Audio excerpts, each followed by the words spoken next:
Connaissez-vous la lyophilisation? C'est une méthode de conservation des aliments qui tient une place un peu particulière en raison du procédé physique utilisé. Comme pour la déshydratation des aliments, le principe consiste à enlever une grande partie de l'eau contenue dans les aliments, ce qui entraîne une baisse importante de l'activité de l'eau. La quasi-absence d'eau empêche le développement des micro-organismes et permet donc une conservation de très longue durée. Alors, le principe de la lyophilisation repose sur le processus physique de sublimation. Le produit est d'abord surgelé avant de procéder à l'évaporation de son eau sous vide. L'eau passe donc directement d'un état solide à un état gazeux sans passer par l'état liquide. Parce qu'il n'y a aucune intervention de chaleur, la lyophilisation permet de conserver un grand nombre des qualités originelles de l'aliment. Elle permet notamment de conserver les qualités physico-chimiques de la denrée.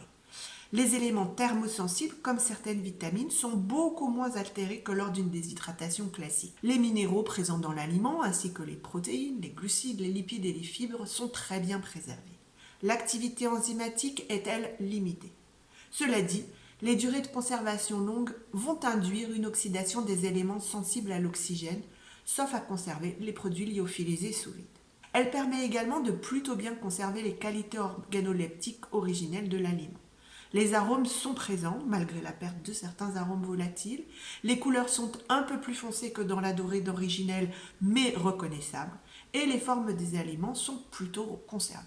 La conservation est très facile, pas besoin de réfrigération, puisque les micro-organismes ne peuvent pas se développer du fait de la quasi-absence d'eau. Il suffit donc de stocker les aliments dans un endroit exempt d'humidité, à l'abri de la lumière et à température ambiante.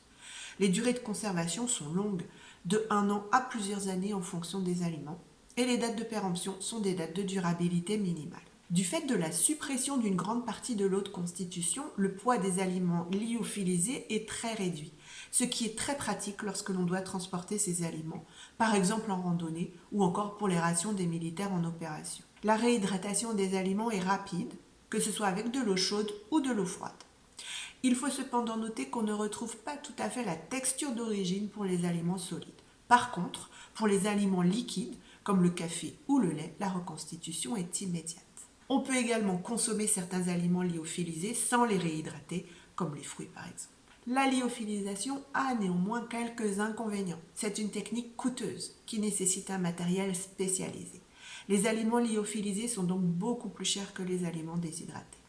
Et tous les aliments ne sont pas lyophilisables. Les aliments très gras, par exemple, ne sont pas concernés par ce mode de conservation. Alors, quels sont les aliments qui peuvent être lyophilisés?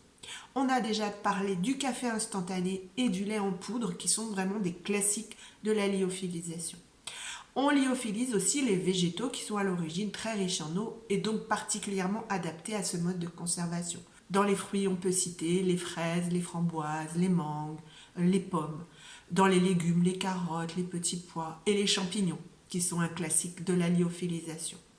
Pour les viandes et les poissons, il faudra les cuire et les cuisiner avant de les lyophiliser. On peut également lyophiliser les œufs. Alors bien sûr, il va falloir les casser, battre les œufs en omelette pour pouvoir faire cette déshydratation. Voilà, j'espère que cette vidéo vous aura donné quelques informations complémentaires sur ce mode de conservation particulièrement intéressant qu'est la lyophilisation.